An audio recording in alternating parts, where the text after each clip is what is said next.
So luar biasa ya. Makin lama makin padat, makin lama makin banyak. Wow, gak berasa kita sudah masuk pada bagian yang kedua dari seri firman di bulan Juli. Saudara merasa gak sih kayak waktu itu berjalannya cepat sekali? Kayak saya itu ngerasanya kayak baru aja bulan Januari kemarin kita crossover. And then sekarang kita sudah ada di semester yang ketiga. Semester yang kedua. Kita masuk di bulan Juli, saudaraku. Dan di bulan Juli ini kita masuk di seri firman, ada yang masih ingat? Tuhan, Gembala jiwaku. Di bagian yang kedua ini, saudaraku, saya akan berbicara tentang kelelahan. Saya percaya firman ini spesial, saudaraku.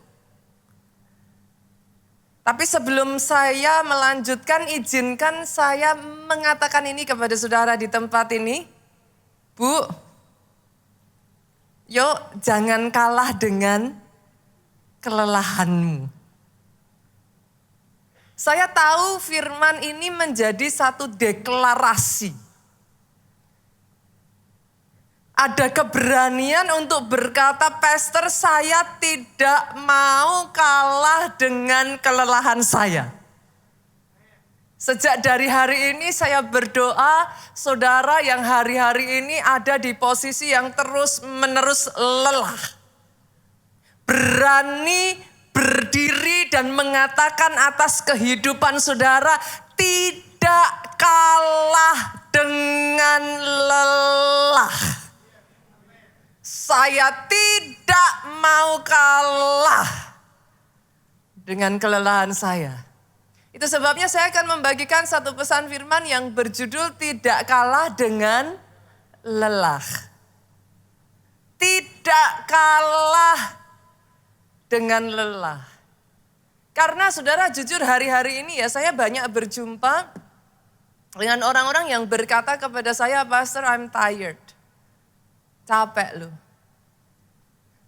Jadi terpikirkan ya saudaraku, kita sering ngomong capek gitu. Berapa banyak di sini yang gak pernah bilang capek?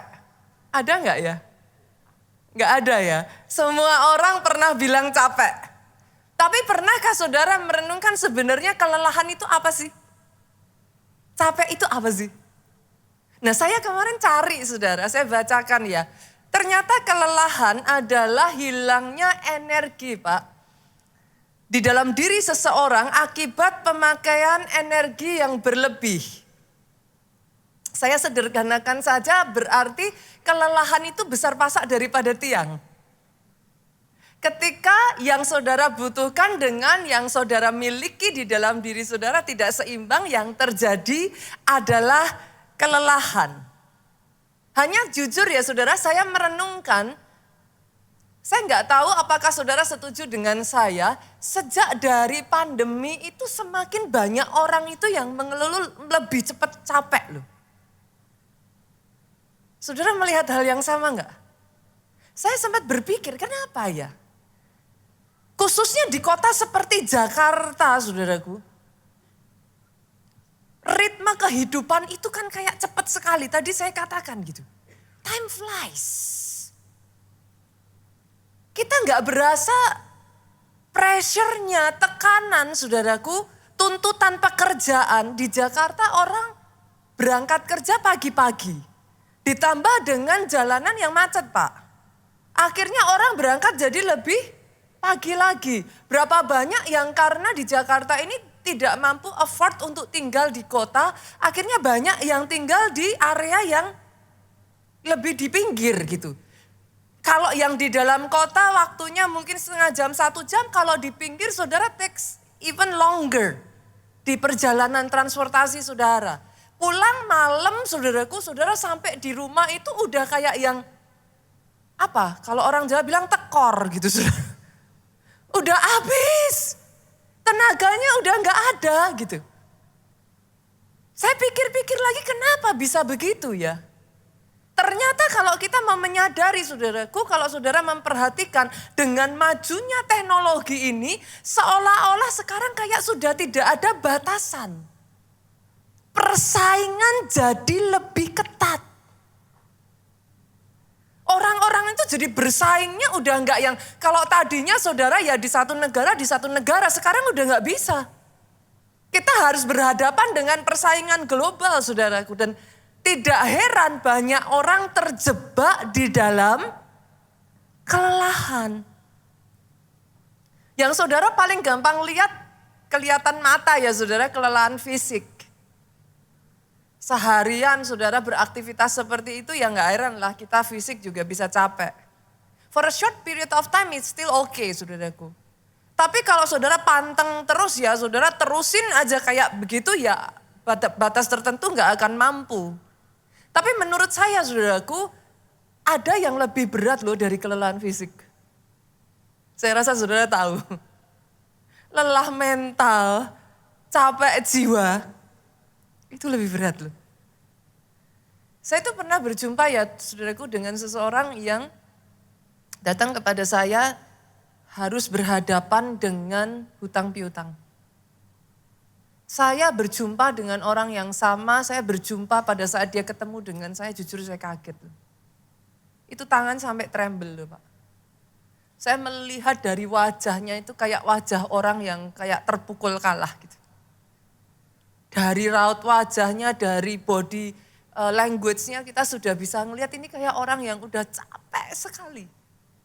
Dia bercerita kepada saya bagaimana dikejar-kejar penagih hutang saudara. Dipermalukan di tempat kerjanya. Dia ngomong sama saya, Pastor gimana kalau nanti aset saya harus disita. Bagaimana saya harus menghadapi masyarakat. Saya tuh bisa melihat di matanya itu kayak mau mandang saya aja tuh gak bisa saudara. Saya kalau lihat gitu tuh rasanya di hati itu apa? Tapi hari ini saya berdoa ya saudaraku ada orang-orang yang bangkit dan mengatakan Pastor saya tidak mau kalah dengan lelah. Karena sedih saudara, kadang ngeliatin bagaimana saya berjumpa dengan orang-orang yang harus berhadapan dengan masalah kesehatan. Bolak-balik rumah sakit terus. Sampai dia tuh ngomong sama saya kayak gini, Pastor kayaknya minum obat gak ada bedanya deh. Udahlah saya capek mesti minum obat terus, tapi gak ada hasilnya. Sembuh juga enggak. Ini diselesaikan muncul yang lain lagi. Kayak akhirnya capek. Dia ngomong capek loh Pastor. Dan bukan hanya capek di satu titik tertentu udah kayak frustrasi. Pernah ketemu saudaraku. Kayak udah frustrasi mau diapain lagi. Don't know what to do saudara. Saya duduk dengan beberapa orang konseling dengan saya masalah pernikahan. Saya tahu mereka orang-orang baik loh saudaraku. Tapi sampai di titik yang kayak apa ya, Pastor kayak saya I'm trapped, kayak saya terjebak dengan orang yang salah and I cannot do anything gitu. Terus mau gimana lagi? Hari ini yang saya ingin katakan ya saudaraku, saya berdoa melalui firman ini ya. Saudara bisa melihat semuanya itu dan saudara berani berdiri dan berkata, I will not lose. Aku tidak akan kalah. Karena kalau saudara renungkan, itu kalau dilanjutkan ya saudara dalam jangka pendek, saya yakin kita nggak bisa bilang nggak pernah capek ya. Siapa orangnya yang nggak pernah capek gitu kan. Menurut saya kelelahan itu juga wajar in a certain degree ya. Tapi kalau saudara lanjutkan itu dalam jangka panjang, itu bukan hanya kelelahan ya saudara, sampai burnout. Pernah dengar istilah burnout saudara? Burnout itu dalam bahasa Inggrisnya artinya hangus. Terbakar habis gitu. Itu satu kondisi di mana orang itu sudah habis-habisan, capek, lelah, mentally, secara kejiwaan dan physically. Itu orang sampai burnout. Dan keadaan yang burnout seperti ini, saudaraku, kalau dilanjutkan lagi, kenanya biasanya tubuh gak akan berbohong. Saudara akan mulai menemukan jenis-jenis penyakit yang aneh. Gak ada angin, gak ada hujan, pusing aja. Kok dicari gak ketemu penyebabnya. Entah gimana perut sakit, kan itu udah langganannya begitu sudah. Kayaknya itu sudah kayak apa, kalau orang bilang hopping gitu. Nanti kalau sudah datang lagi, nah ini saya juga menemukan saudaraku. Beberapa kali ketika saya juga mengalami hal yang sama, kulit kita jadi lebih sensitif. Entah gimana yang tadinya oke, kayak gatel-gatel, kering. Kayak kulit itu jadi kayak peka sekali. Jadi ternyata jangan lupakan ini loh saudaraku. Tuhan itu menciptakan manusia sangat unik. Antara roh, jiwa, dan tubuhmu itu keterkaitan satu dengan yang lain, saudara gak bisa pisahkan. Jadi jangan kira kalau mental saudara burn out, itu tubuh saudara gak bereaksi. Yang sensitif bukan hanya jiwanya, kulit ikut sensitif saudaraku.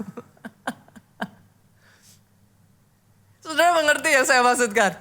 Tapi hari ini saya mau bawa kabar baik buat saudara. Saya tuh kalau baca Alkitab semakin takjub dengan bagaimana kita itu punya Tuhan yang sangat peduli bahkan dengan kesehatan jiwa kita loh. Jangan salah loh saudara. Tuhan kita itu bukan Tuhan yang kayak apa? Hanya perkara roh gitu, enggak saudara. Dia menyadari bahwa manusia itu terdiri dari roh, tubuh, dan jiwa.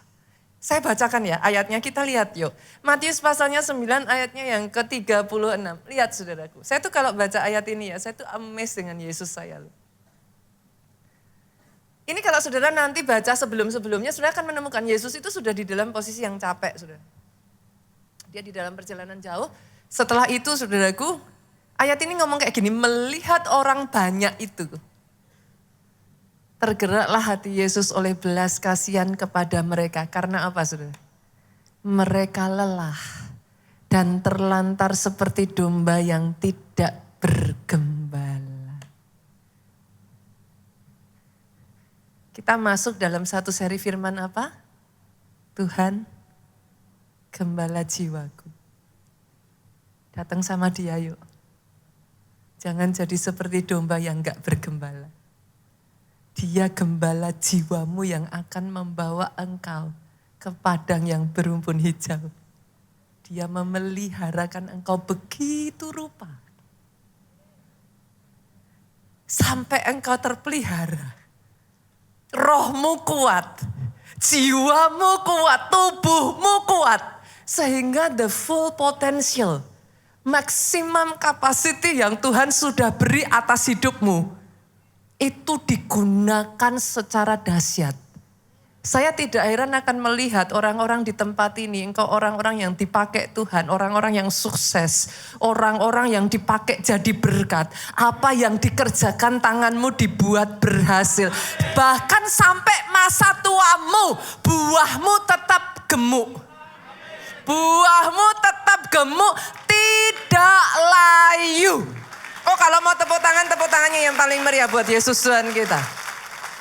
Saya ajak jangan mau jadi domba yang jalan sendirian, saudara.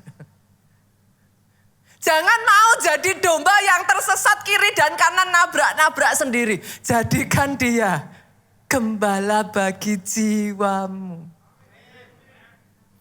Nah hari ini saudaraku, hari ini saya ingin mengajak saudara belajar dari sebuah kisah dari seorang nabi besar yang pernah mengalami kelelahan akut. Saya rasa saudara tahu dong namanya. Siapa saudaraku? Elia. Saya ingin mengajak saudara membaca sebuah ayat yang menurut saya ayat ini unik gitu. Kita lihat ya, Yakobus pasalnya yang kelima ayatnya yang ke-17. Saya bacakan buat saudara. Elia adalah manusia biasa sama seperti kita. Dan ia telah bersungguh-sungguh berdoa supaya hujan jangan turun. Dan hujan pun tidak turun di bumi selama 3 tahun dan 6 bulan. Sampai di situ saudaraku, perhatikan ke depan. Berapa banyak dari saudara yang setuju dengan saya, seseorang yang doanya sampai menghentikan hujan 3,5 tahun itu gak bisa dianggap main-main loh saudara. Berapa banyak yang setuju dengan saya, apa yang dilakukan oleh Elia ini extraordinary. Dia orang hebat. Dia orang yang diurapi. Tapi yang saya heran, ayat ini memulainya bukan menceritakan semua kehebatan Elia. Tapi ayat ini dimulai dengan ngomong, Elia, manusia biasa, sama seperti saudara dan saya. Saya senang sekali baca ayat ini, saudaraku. Dan sama seperti saudara dan saya, Elia juga bisa capek. Nanti kita baca ceritanya, saudara. Elia juga bisa capek. Artinya kalau kita membaca ayat ini, maka kita menyadari satu hal. Enggak ada orang yang kebal capek. Semua orang selama dia masih manusia, dia bisa capek. Jangankan Elia, Yesus bisa capek. Saudara nanti kalau lihat ya pada saat dia jumpa dengan wanita di sumur, wanita Samaria. Masih ingat kisahnya? Ayat itu mengatakan Yesus itu kondisinya letih. Yesus bisa capek. Nah yang ingin saya bawa saudara hari ini adalah supaya saudara memahami, oke, capek itu adalah reaksi normal. Tetapi saudara aware ketika saudara dalam keadaan capek, apa yang bisa terjadi? Jangan sampai saudara enggak aware, akhirnya pada saat itu terjadi, saudara dihantam dan saudara tertunduk kalah gara-gara capek. Mari saya ajak saudara melihat dan sadari. Senggol kiri kanan, tubuh juga perlu dirawat, saudara. Senggol kiri kanan lagi, sayangi dirimu sendiri. Sayangi, dirawat saudaraku, dijaga, disayang. Saya ngerti gak gampang, saya paham, bahkan saya ngomong seperti ini, firman ini untuk saya sendiri. Hidup di kota seperti Jakarta gini tuh saudara, dengan persaingan yang begitu ketat ya, kita akan terpicu untuk terus Pak, mau gimana? Tapi hari ini saya berdoa firman membukakan kepada saudara, waktu kau capek, waktu kau lelah, apa sih yang terjadi? And let's be aware of it. Kita buka ya ayatnya ya saudara, kita lihat ya. 1 Raja-Raja 19 ayatnya yang ketiga sampai 4. Apa sih yang terjadi pada Elia pada saat dia capek? Ayat 3 yuk, nanti kita baca, kasih tanda di situ ya saudara. Saya akan baca perlahan supaya saudara bisa melihat dengan jelas. Kita baca sama-sama 2, 3. Maka takutlah, ianya siapa? Elia. Saudara menemukan keanehan gak dari ayat ini? Saya tuh paling senang kalau membaca firman itu berlambat-lambat. Direnungin. Saya menemukan ayat ini aneh loh. Maka takutlah Elia. Berapa banyak dari saudara setuju dengan saya? Seseorang yang berani menghadapi sebuah bangsa yang besar, menantang 450 Nabi Baal, kayaknya gak cocok disebut sebagai seorang penakut. Setuju dong? Itu sebabnya buat saya ayat ini aneh. Certainly Elia tuh bukan seorang penakut, saudaraku. Kalau dia seorang penakut, dia nggak akan maju melawan 450 Nabi Baal, garis bawahi kata seorang diri. Alkitab mencatat ya saudara, berapa kali Elia itu dikejar-kejar oleh Ahab. Kalau saudara buka ini nanti dibantu ya dari multimedia cepat aja. Dari 2 Raja-Raja pasal 1 kalau saudara mau lihat ayat itu mengatakan bagaimana Elia dikepung 50 prajurit. Dia nggak takut saudaraku. Mungkin boleh dimunculkan ayatnya. Pada saat dia dikepung oleh 50 prajurit, alih-alih takut saudara, Elia berdoa supaya api turun dari langit. Itu 50 prajurit habis. Enggak ada takutnya. Tapi pertanyaannya jadi aneh. Kenapa kok Elia bisa takut?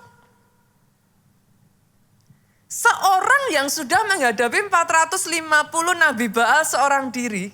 Ketakutan oleh perkataan dari seorang wanita. Siapa namanya, saudara? Isabel. Gak masuk akal kalau buat saya, saudaraku. Tambahkan dengan setting zaman itu ya Pak. Zaman itu tuh wanita diperhitungkan beda dengan pria loh. Bagaimana seorang Elia mengalahkan 450 Nabi Baal, gemetar mendengar perkataan seorang wanita yang bernama Isabel. Enggak masuk akal, saudara. Boleh enggak perhatikan ke depan Bapak Ibu? Dengar ini baik-baik. Ketakutan, saya katakan ini ya saudaraku, supaya di kedepan hari saudara bisa memahami apa yang terjadi. Ketakutan tidak muncul karena saudara menghadapi masalah yang tidak ada solusinya. Banyak kita berpikir kita takut karena kita sedang menghadapi masalah yang tidak ada solusinya. Tetapi bagaimana kalau saya balik seperti ini saudaraku? Justru karena kita tidak menyadari kita sedang ada di dalam keadaan kelelahan. Kelelahan tadi saya sederhanakan apa besar pasak daripada tiang tekor, saudaraku. Akhirnya kita melihat masalah kita sebagai tidak ada jalan keluar. Sehingga sebagai akibatnya engkau takut. Saudara bisa mengerti yang saya maksudkan? Itu sebabnya saya ingin mengatakan kepada saudara. Kalau Elia, seorang yang menghentikan hujan selama 3,5 tahun saja bisa mengalami itu. Apakah menurut saudara kita tidak bisa mengalami itu? Pastor, kalau seperti itu bagaimana? Be aware of it. Kan saya nggak bisa loh pastor menjaga terus untuk saya nggak lelah. Gimana caranya? Namanya dalam kehidupan kita berjuang ya pasti ada momen kelelahan. Tetapi di momen saudara ada di titik itu sadari. Jangan tekor. Kalau sampai toh saudara mengatakan pastor saya nih ada di titik yang saya capek nih. Jagai saudara. Saudara ngerti bahwa di momen-momen itu iblis akan mengintimidasi, iblis akan menyerang. Baru saja kemarin saya ngobrol dengan salah satu pelayan Tuhan di gereja kita. Dia sedang ada di tengah perjuangan, saudaraku. Dia ngobrol dengan saya sekian waktu yang lalu. Dan dia berkata, pastor sejak dari saya ngobrol dengan pastor itu sudah berjalan sekian bulan dan everything is okay. Everything is good. Tapi kenapa tiba-tiba saya kayak ada dalam keadaan yang dicekam dengan ketakutan. Saya mulai down lagi, pastor. Saya katakan kepada dia, it's only normal, saya bilang. Setelah punya ngobrol, saya tanya, ada enggak trigger tertentu nih yang deket-deket ini yang kamu, ya saya kemarin sekian waktu sedang ada acara yang padat sekali pastor selama berhari-hari, kurang tidur dan capek. Nah, poinnya pastor apa? Be aware. Sadari saudara. Bahwa ketika engkau ada di momen yang kelelahan, yang pertama orang yang kelelahan mudah ketakutan.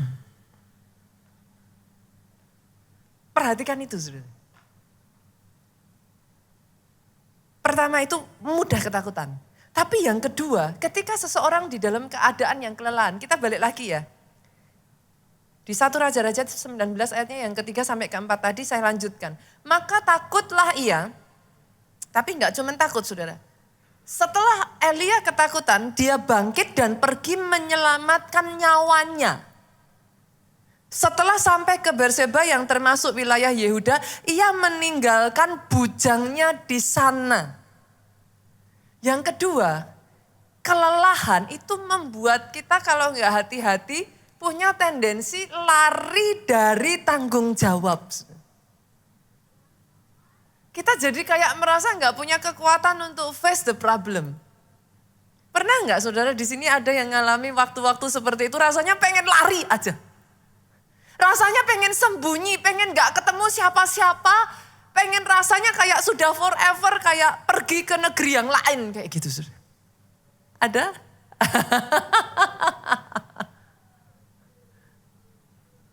Hari ini saya berdoa ya saudaraku, jangan izinkan strategi, jangan izinkan di tengah kelelahan. Kelelahan bisa jadi biasa, tapi di tengah kelelahan jangan izinkan iblis ambil kesempatan. Karena kalau saudara lari dari kenyataan, saudara lari dari permasalahan, permasalahan itu akan mengejar saudara terus. Sama seperti Elia.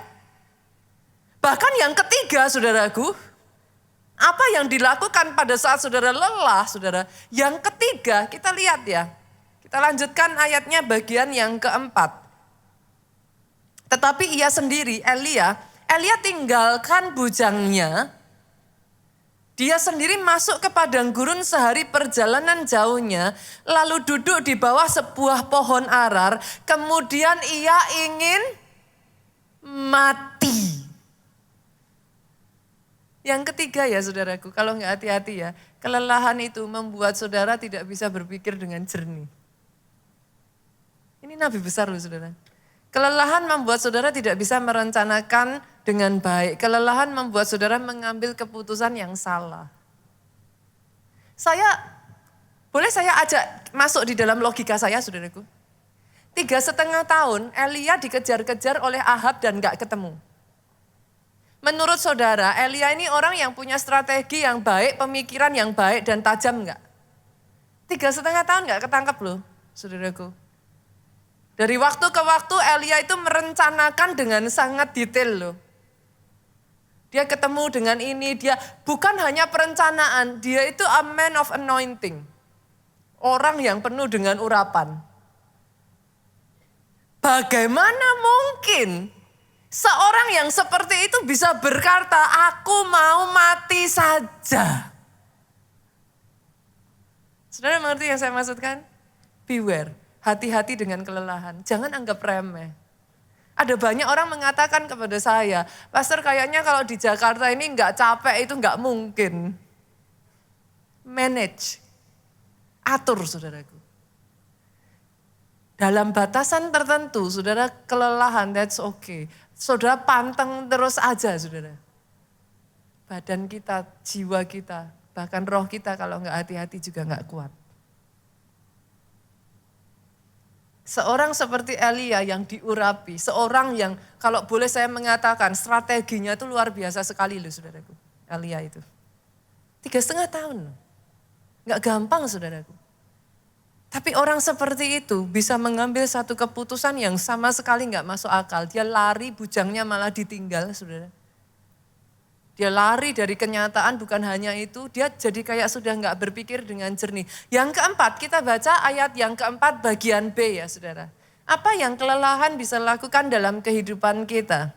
Katanya, kemudian ia ingin mati, katanya, cukuplah itu. Sekarang ya Tuhan, ambillah nyawaku, sebab aku ini tidak lebih baik dari nenek moyangku. Saudara menemukan yang aneh gak dari ayat ini? Yang keempat saudaraku, ketika engkau membiarkan kelelahan dan engkau tidak waspada saudara. Kelelahan bisa membuat saudara merasa apa yang kau kerjakan selama ini sia-sia. Elia tuh sampai ngomong gini, aku gak lebih baik dari nenek moyangku. Omong kosong. Nenek moyang Elia membawa bangsa Israel menyembah berhala, berbalik meninggalkan Tuhan. Elia ngomong, aku gak lebih baik dari nenek moyangku. Menurut saudara, does it make sense? Elia saudaraku, membawa bangsa Israel. Menurut saya apa yang dilakukan Elia ini very epic ya saudara. Sangat epic sekali gitu. Dia membawa satu bangsa yang besar berbalik dari menyembah berhala kepada Tuhan loh. Tapi Elia ngomong, sia-sia. Kata sia-sia ini ya saudaraku familiar di telinga saya. Masih ingat ayatnya enggak saudara?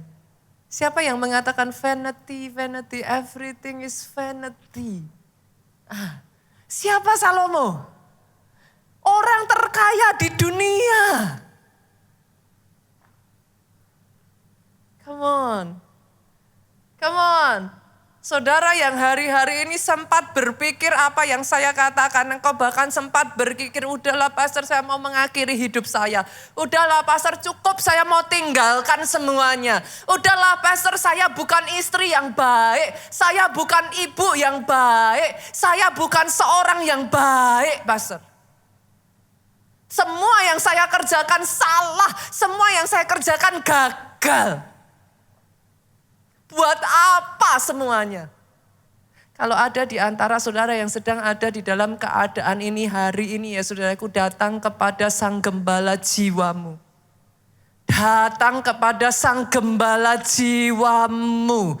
Jangan izinkan iblis mengambil kesempatan dengan mengatakan kepada saudara, you are nothing. Engkau bukan siapa-siapa, apa yang kamu kerjakan percuma, sia-sia semua yang kamu perjuangkan gak ada gunanya, udah menyerah aja. Jangan izinkan iblis memanipulasi saudaraku. Mengambil kesempatan dalam kesempitan. Hari ini saya ingin membongkar itu semua. Saya ingin membawa saudara melihat, be aware. Karena tanpa saudara sadari, kelelahan itu ya saudaraku. Membawa saudara. Karena saudara tidak punya kekuatan yang cukup. Yang namanya lelah tadi apa? Besar pasak daripada tiang.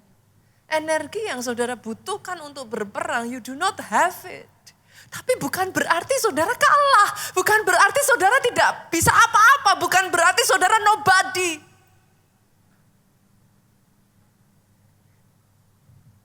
Doa saya. Ada orang-orang di tempat ini yang berkata, aku tidak mau kalah dengan lelah. Aku tidak mau kalah dengan lelah. Dan yang kelima saudaraku, yang lebih parah lagi, ketika saudara kelelahan, saudara akan didrag, saudara akan ditarik. Ayatnya yang ke-10 saudaraku, dari 1 Raja-Raja 19. Elia berkata apa? Hanya aku seorang diri yang masih hidup dan mereka ingin mencabut nyawaku. Kelelahan membawa saudara feels lonely. Pernah enggak saudara ngomong kayak gini? Semua saya pastor. Semua saya. Saya lagi.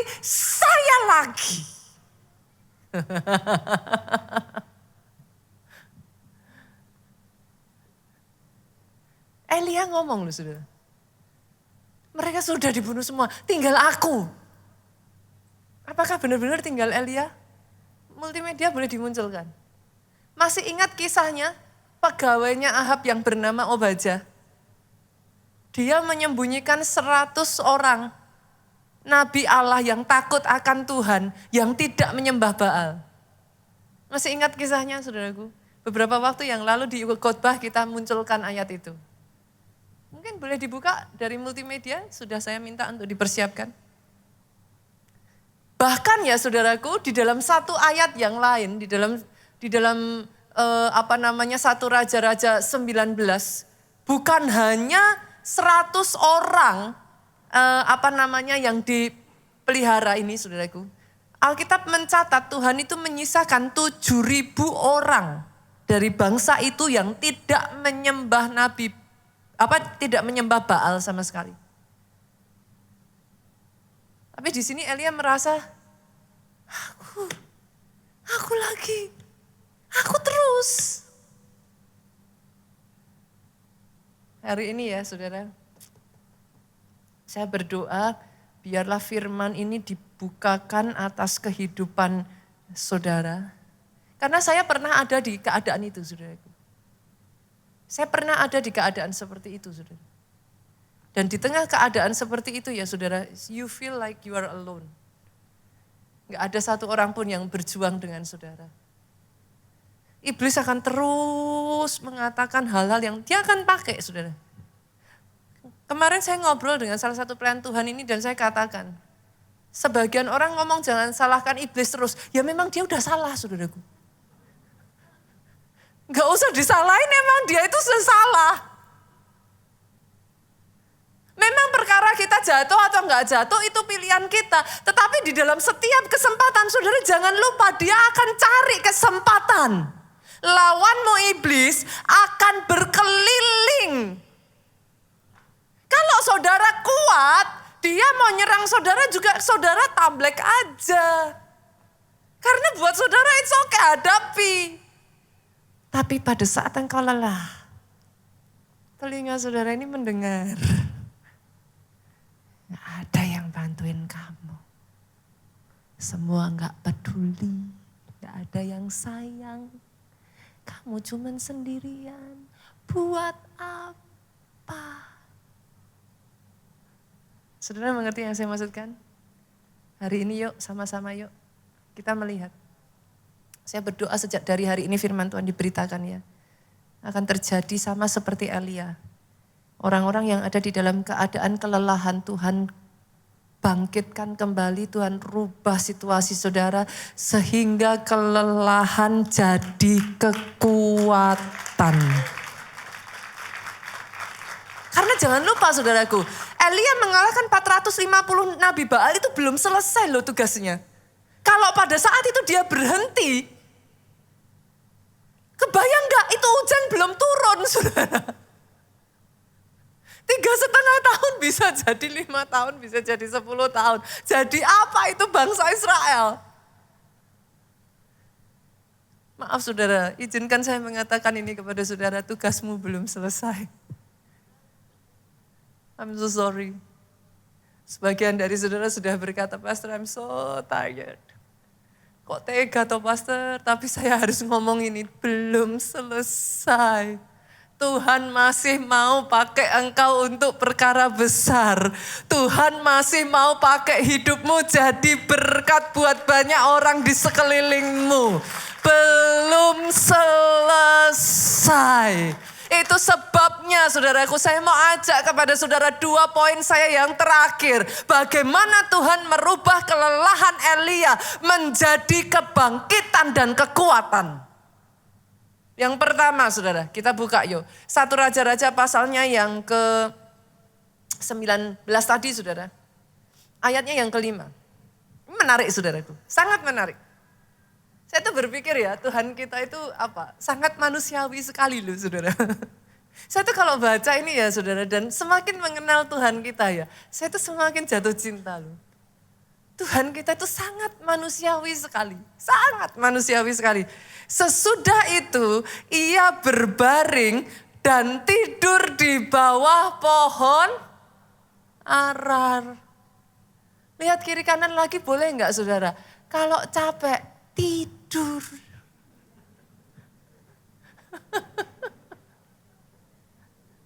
Kalau capek istirahat. Oh saya takjub beneran saudaraku. Saya takjub. Tuhan kita itu sangat manusiawi. Tuhan tuh gak bilang, masa kamu segitu aja gak kuat? Masa kamu gitu aja gak bisa? Enggak loh saudara. Disuruh tidur sama Tuhan. Nah yang jadi masalah, justru banyak orang dalam keadaan yang seperti itu malah gak bisa tidur. Udah capek, tambah begadang. Loh, coba renungkan perkataan saya ini ya.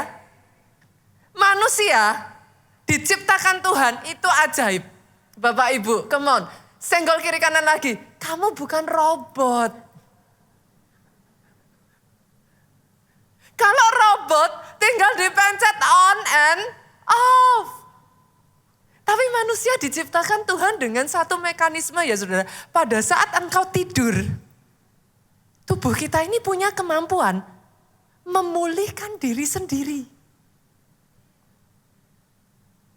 Amazing saudaraku. Tubuhmu diciptakan Tuhan untuk bisa mendetoks dirimu sendiri. Itu sebabnya Tuhan bilang, kalau capek, tidur. Nah masalahnya banyak orang gak bisa tidur. Nah it becomes a problem. Kita cari yuk, kita cari ya. Saya tuh pengen bacain saudara satu ayat ini, lihat ya. Mazmur 23 ayat 1-3. Konsisten saudaraku. Harusnya hafal dong ayat ini. Apa ini? Ayat tentang apa saudara? Mazmur, Daud, Tuhan adalah gembalaku. Kita sedang berbicara Tuhan gembala jiwaku. Tuhan adalah gembalaku, dia apa? Membuat kita tak akan kekurangan aku. Bagian dari Tuhan membuat engkau tidak kekurangan adalah ayat kedua, kita baca sama-sama dengan suara paling keras. 2, 3. Ia membaringkan aku di padang yang berumput, disuruh tidur. Konsisten kan saudara? Seorang gembala yang baik, Tuhan gembala kita, dia ngerti yang kita butuhkan, tidur. Nah, Pastor, kalau dalam kondisi ketakutan kayak gitu, masalah kayak gitu ya mana bisa tidur. Tapi ada satu orang yang hebat saudara. Kita buka ayatnya, Mazmur. Yuk. Ada satu orang yang di tengah pelarian dikejar-kejar puluhan ribu prajurit. Yuk, Mazmur 4 ayat 9. Dengan tentram kata Daud, aku mau membaringkan diri lalu segera tidur. Sebab hanya engkaulah ya Tuhan yang membiarkan aku diam dengan. Nanti kita bahas ya saudara. Ini obat insomnia saudara. Yuk kita lihat lagi. Mazmur 3 ayat 6 sampai 7. Berapa banyak dari saudara yang menemukan seperti saya. Firman Tuhan itu ajaib. Firman Tuhan itu ajaib. Firman Tuhan itu indah saudara. Ayat 6 ngomong gini. Aku membaringkan diri, masih Daud saudara. Lalu tidur. Senggol kiri kanan. Jangan nonton YouTube. Membaringkan diri lalu tidur. Jangan main sosmed. Tidur. Sebab Tuhan menopang aku. Aku tidak takut kepada puluhan ribu orang yang siap mengepung aku. Saya menemukan ayat ini kontradiksi. Saudara.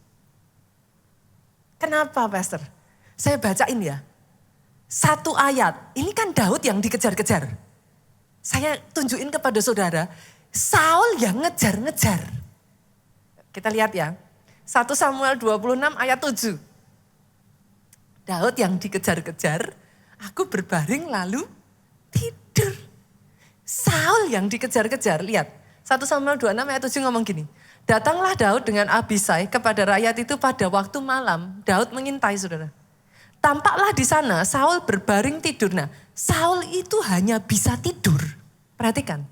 Kalau dia berbaring di tengah perkemahan dengan tombak terpancung di tanah pada sebelah kepalanya. Sedang Abner ini kepala panglimanya saudara. Dan rakyat itu berbaring di sekelilingnya. Daud yang dikejar-kejar, yang pelarian, dia berbaring lalu tidur.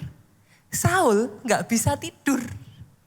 Kalau enggak dikelilingi dengan banyak orang saudara. Kalau enggak ada senjata, tombak ditancapkan di samping kepalanya.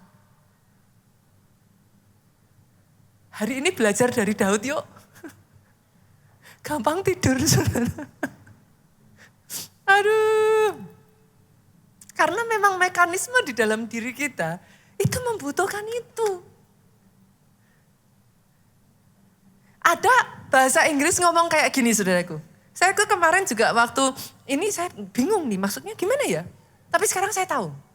Kita terbiasa dengan kata-kata ini. Do your best. Let God do the rest. Itu bagus. Lakukan yang terbaik. Kemarin saya sampai salah saudaraku. Saya pertama bingung gitu. Lakukan yang terbaik maka Tuhan yang akan menyempurnakan. Tapi saya bawa boleh enggak saudara? Satu level lebih maju. Tapi jangan disalahartikan ya. Ini diinget-inget nih nanti menit keberapa jangan sampai dipotong-potong Pastor Nita nyuruhnya ngawur gitu. Saya bawa next level. Do the rest. Istirahatlah. Let God do the best.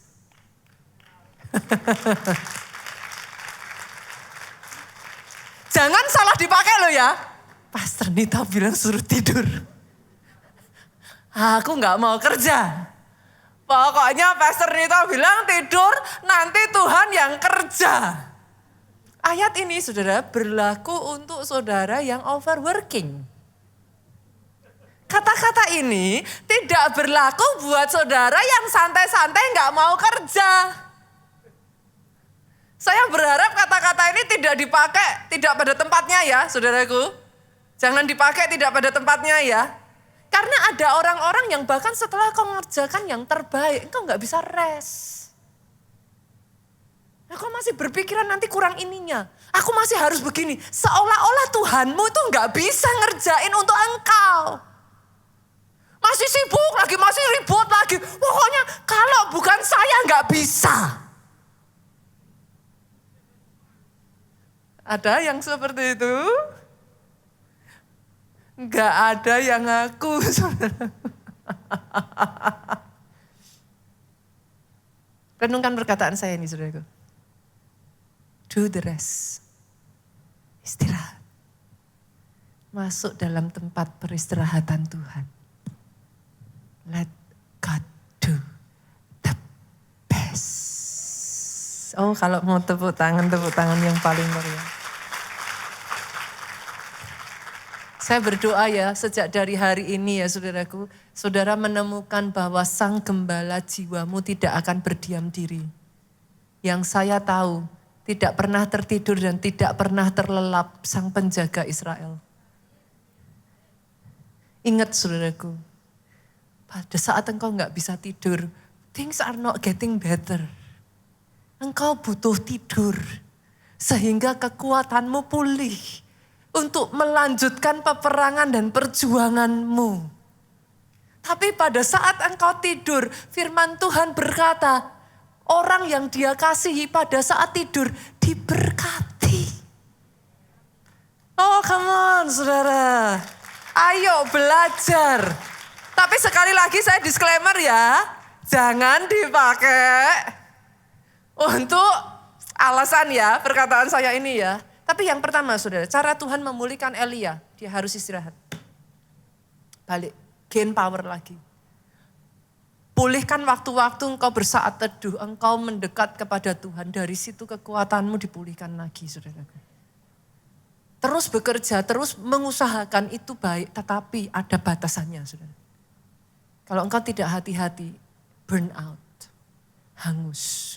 Yang kedua saudaraku, Tuhan memberikan Elia kesempatan untuk mengeluarkan isi hatinya. Saya tuh kalau baca ini ya, saya tuh jujur ya saudara jatuh cinta sama Tuhan saya loh. Dia tuh sangat manusiawi sekali gitu. Kita buka ya ayatnya ya, 1 Raja-Raja 19 ayat 9 sampai 10. Di sana masuklah Elia ke dalam sebuah gua dan bermalam di situ. Maka firman Tuhan datang kepadanya demikian. Apakah kerjamu di sini hai Elia? Coba lihat ayat 10 saudara. Nah ini saya bacakan dengan intonasi ya saudara. Jawabnya, aku bekerja segiat-giatnya bagi Tuhan. Allah semesta alam. Karena orang Israel meninggalkan perjanjianmu. Meruntuhkan mezbah-mezbahmu dan membunuh nabi-nabimu dengan pedang. Hanya aku seorang dirilah yang masih hidup dan mereka ingin mencabut nyawaku. Saudara bisa ngerasain gak intonasi frustrasi di situ? Menurut saudara loh, saya tuh berkali-kali tanya ini ya saudara. Tapi saudara mendeteksi keanehan dari ayat ini gak? Di mana keanehannya? Apakah Tuhan gak tahu keadaan Elia? Ayat ini mengingatkan saya, exactly Tuhan pernah melakukan hal yang sama pada Adam dan Hawa. Adam, Hawa, di manakah kamu? Emangnya Tuhan gak tahu mereka di mana? Tahu. Ini Tuhan juga ngomong, Elia, apa yang kamu kerjakan? Emangnya Tuhan gak ngerti? Elia sedang lari. Tahu. Masih ingat juga Tuhan tanya kepada Kain tentang adiknya Habel. Kain, di mana adikmu? Saudara perhatikan di sini saudara. Engkau punya Tuhan yang mau ngobrol sama engkau. Tuhan itu mancing percakapan. Tuhan itu senang dengar curhat kita, Pak. Come on. Jangan curhat di status. Bukannya menyelesaikan masalah, saya jamin masalah tambah runyam. Karena banyak orang curhat gak pada tempatnya. Saudara curhat di sosial media. Bukannya lebih baik, tambah berantakan, Pak. Tapi Tuhan itu membuka, ampun saudara, saya itu membayangkan kalau dimasukkan di zaman sekarang ya, Tuhan membuka kolom curhat gitu saudara. Saya tuh kadang nemuin ya, orang-orang aja tuh zaman sekarang ini unik sekali loh. Saya tuh banyak menemukan saudaraku, orang nge-DM saya, panjang dan lebar. Habis saya bales DM-nya, dia bilang gini, saya gak nyangka bakalan dibalas pastor. Lah ngapain DM saya sepanjang itu? Loh, saya tuh menemukan fenomena zaman sekarang orang itu aneh loh saudaraku. Kan sebenarnya berarti butuh curhat kan? Mau dibalas gak dibalas, it's okay. Lah, kenapa gak tuh curhat sama Tuhan kita? Dia niat saudaraku. Saya buktiin, dia niat. Saya buktiin ya, ayat 13, yuk buka. Kalau dia nggak niat, habis itu sudah berhenti sampai di situ. Tapi 1 Raja-Raja 19, ayatnya yang ke-13, Tuhan tanya lagi. Boleh dimunculkan multimedia. Segera sesudah Elia mendengarnya, ia menyelubungi mukanya dengan jubahnya lalu pergi keluar dan berdiri di pintu gua. Tadi di dalam gua, sekarang sudah di pintu gua. Maka datanglah suara kepadanya yang berbunyi, apakah kerjamu di sini, hai Elia? Muncul ya, muncul, oke. Tuhan kita niat curhat, saudaraku. Manusia terbatas. Tapi kau punya Tuhan yang mendengarkan setiap keluh kesahmu. Dia tidak lelah, dia tidak direpotkan. Dia mau mendengarkan engkau. Dan ajaibnya ya saudara, masih ingat kisahnya Hana? Kalau saudara curhat di status tambah runyam. Masih ingat Hana? 1 Samuel yuk, ayat terakhir kita buka. 1 Samuel pasalnya yang ke-1. Ayatnya yang ke-15, kita lihat ya. 1 Samuel 1 ayat 15. Yuk. Tetapi Hana menjawab, bukan tuanku, aku seorang perempuan yang sangat bersusah hati. Anggur ataupun minuman yang memabukkan tidak aku minum. Melainkan aku mencurahkan isi hatiku di hadapan Tuhan. Ajaibnya, ketika kau curhat sama Tuhan, Dia bekerja. Tahun berikutnya di waktu yang sama, Hana mengandung baby Samuel, saudaraku. Senggol kiri kanan yuk. Banyak-banyak curhat sama Tuhan. Boleh Bapak Ibu?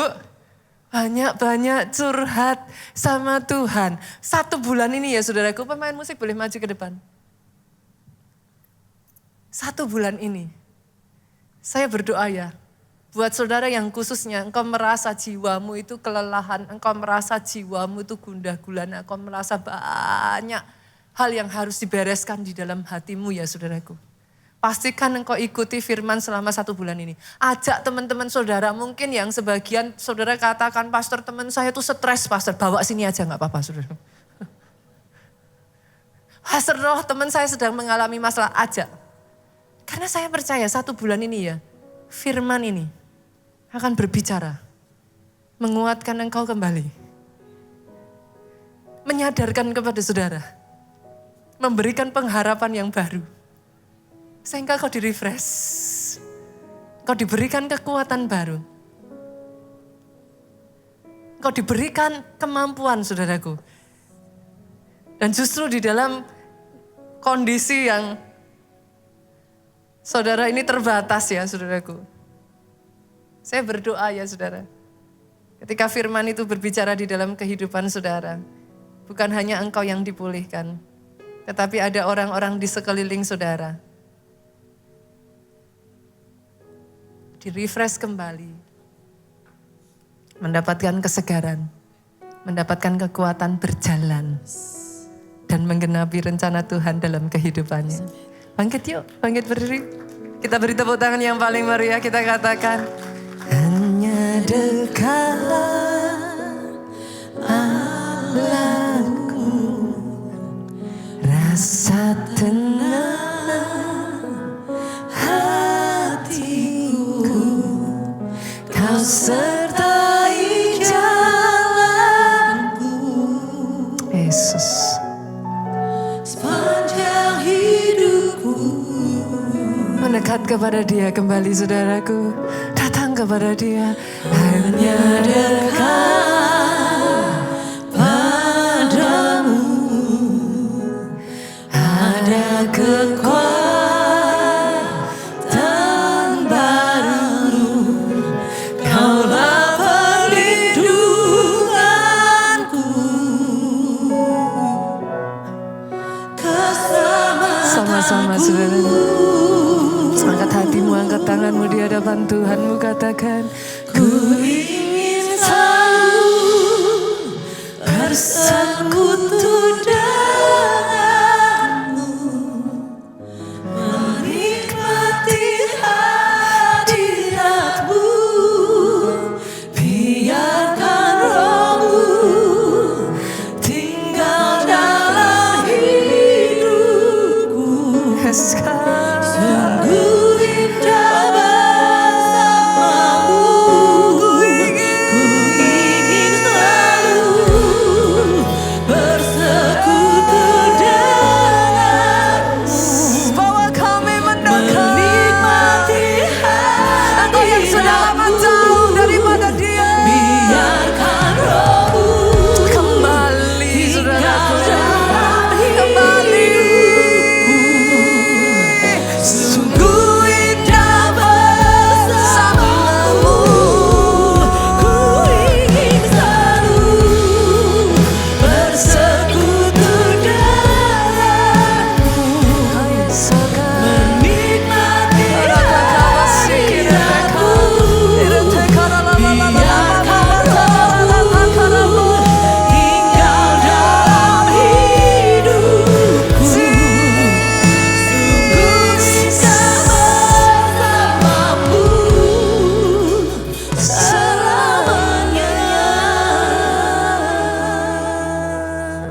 Saudaraku, sejak dari hari ini, jangan jauh dari Dia. Mendekat, berlari kepada Dia. Sebab ketika engkau berlari kepada kubu pertahananmu, benteng perlindunganmu, Dia akan menyelamatkan engkau. Dia memberikan kelegaan. Itu sebabnya firman-Nya berkata, marilah kepadaku engkau yang letih lesu dan berbeban berat. Aku akan memberikan kelegaan kepadamu.